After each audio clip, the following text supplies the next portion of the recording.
Now, let us have a look at the essential breath. While we exist in this body, the breath is the essential support of our existence. Therefore, it is important for us to know our essential breath, which stays at the very root of our embodiment. Essential breath is the settled breath. It certainly has all our qualities. Getting in touch with our essential breath is almost like coming back home. The breath changes its nature, quality, and intensity depending on the circumstances. It also gets modified in tune with our placement, the situation in which we are, our moods, and the activity we are engaged in. Every time extraneous factors like sensory information or physical activity causes internal reactions, such as emotions and thoughts, the essential breath gets modified. It stays modified for a time, enabling us to carry out the specific functions for which the breath got modified in the first place. After a while, it returns to the state of essential breath again. The essential breath is the balanced breath. It is natural, and the changes that happen to it in the process of coping with various circumstances are also natural.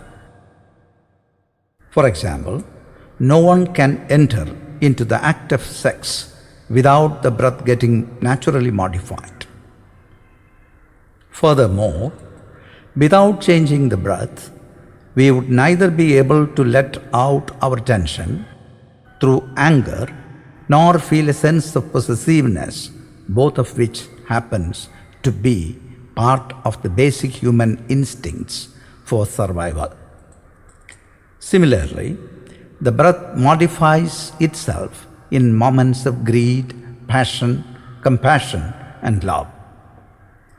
These changes in breath are constant and continuous. As long as we are alive and breathing, our breath will change in conjunction with our reactions to the surroundings. Certainly, these fluctuations are essential for the survival of mankind. It is good and bad at the same time, and hence we need to strike a balance. When we are totally relaxed and balanced, our breath will make a small whistling sound. When the breath starts to whistle, we can be sure that we are with the essential breath. It is the subtle music of life, the symphony of living. The essential breath is constant for each and every person. It depends upon both the psychological and physical makeup of the individual. It also depends on the intensity with which we have taken our first breath. What is normal for one person may not be normal or ideal for another. The normal breath changes according to one's state of mind and body. When we are anxious or feeling insecure, the breath changes to a level which is normal for that situation. There are qualitative as well as quantitative changes in our breath depending on the emotion of the moment, be it anger, pride, or avarice. The same is true for the emotions like sorrow, empathy, compassion, and love. When one feels deeply integrated within oneself, the breath becomes feeble, starting to flow without even the air noticing it.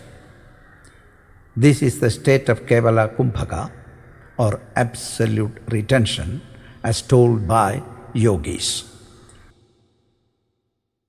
By looking at the essential breath, its manifestations, and the corresponding changes which happens in the mental and physical planes, one will be able to ultimately realize that everything is functioning quite naturally. This realization will help a person accept himself the way he really is. Accepting without attempting to modify is a great step in the process of evolution. First of all, one has to accept that one is an animal. Then follows the development of a thought that one is human. When a person understands his humanness, it is fit enough to accommodate the entire existence.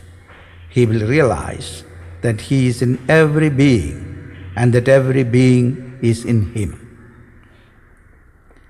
This marks the transformation into the divine. The person will be in turn experience the intelligence that flows like an unbroken stream of consciousness and express itself as his very existence. The person becomes the flute that plays the music of life, which connects him to the celestial ecstasy.